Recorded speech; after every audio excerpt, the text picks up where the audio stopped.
I just got to vote with Giannis. Oh. He said that with his chest.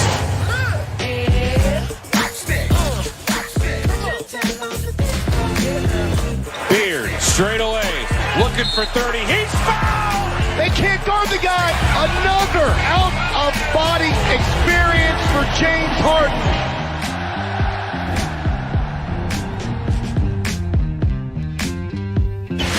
Welcome back. Another amazing regular season in the books. Now, let's take a look at the Eastern Conference playoff bracket that won't feature a LeBron James team for the first time since 2005. We start off with the Bucks. They are in the top seed out east and home court advantage throughout the postseason. They're facing a banged-up Detroit Pistons team with Blake Griffin also a little banged up as well. They're the 8th seed. Giannis could very well end up being the MVP, but is yet to win a playoff series. So, Richard, is he ready to shine under the spotlight?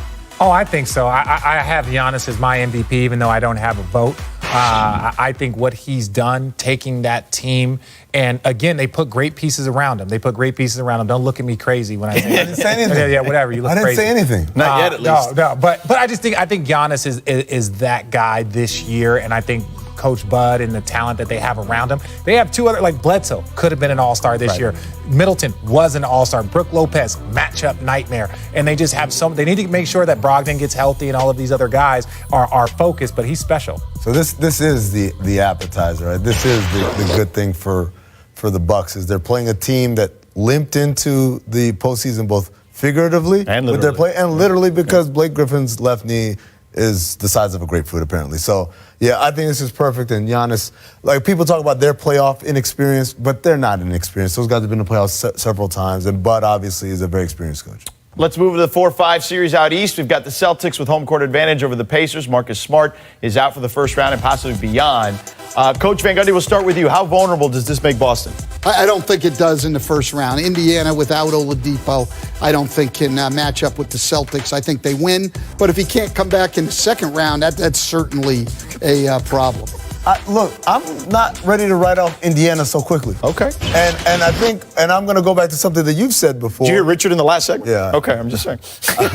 Something you said is Boston's all right until they get smacked in the mouth. And what happens if Indiana just wins one of those games? Does Boston fall apart after that? They're not falling. It could Stop it. happen. It could happen. Listen, I'll say this. Never trust a person on the basketball show that's wearing a soccer shirt. Oh, no. Never trust that person. But look, at the end of the day, this is not the round where I think Boston fails. Okay. It's the next round. Fair enough. Next up, the 3-seed Sixers face off against the best story of the regular season. I just come to work. The 6-seed Nets. Richard, you cover Brooklyn all season long. Do they pose a threat to Philly? I think with Embiid out, I think they can win some games. I really do. But I think when you look at the numbers and the guys that they've struggled against, they struggled against really big players.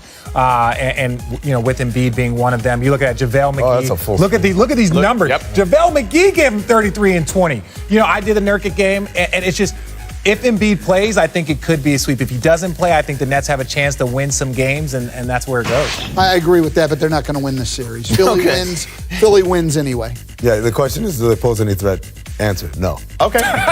And finally, we have the 2-seed Raptors taking on the 7-seed Magic. Richard, Orlando has been the best defensive team in the league since February 1st. Coach, does their defense give them a shot against Toronto? Listen, I think their defense is going to make it tough on Toronto, but Toronto's defense is going to overwhelm Orlando. Yeah. I don't think Orlando has enough scoring. They need big nights out of Vucevic and Terrence Ross every night to have a chance to be competitive. Yeah, the shot creation just isn't there against a top-flight defense like Toronto. And then even defensively, as great as they're playing, I think, again, we're talking about another young team going into a playoff series against a very veteran, experienced team, especially when you consider this ain't your grandpappy's Toronto Raptors. Yeah.